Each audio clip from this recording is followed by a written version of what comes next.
At a precise moment of engagement, the point of contact between tooth flanks matches the point of contact between pitch curves. From this starting point, let's roll the gears, focusing your attention on the bottom gear. The red point of contact between the pitch curves travels along the curve as the green point of contact follows the tooth flank. These 2 points are related.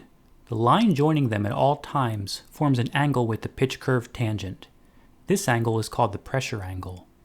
The line also forms a right angle with the tooth flank tangent, as required by involutes. Therefore, the travel distance of the red pitch curve contact along that pitch curve as the tooth engages determines the length of the tooth flank. We call that travel distance the roll distance, and note it is measured from the starting point we defined earlier, where the tooth flank crosses the pitch curve. Therefore, by controlling the roll distance, you can control for the length of your tooth profiles. It is cumbersome to specify arc lengths, however, since the appropriate amount may vary by gear size or tooth counts. To handle this, roll distance is measured in tooth strides, where one tooth stride is the distance from a tooth flank to the same flank on the next tooth.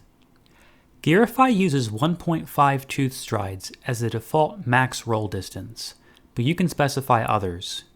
The stride dimension is sampled from the variable curve, where the flank crosses the pitch curve. That same dimension is used for the right and left flanks, and for the inner and outer flanks. Lastly, this is merely a maximum roll distance. Gearify may truncate the tooth flanks for many other reasons that are not always easy to detect. In most cases, the default should work well, but feel free to experiment with other values.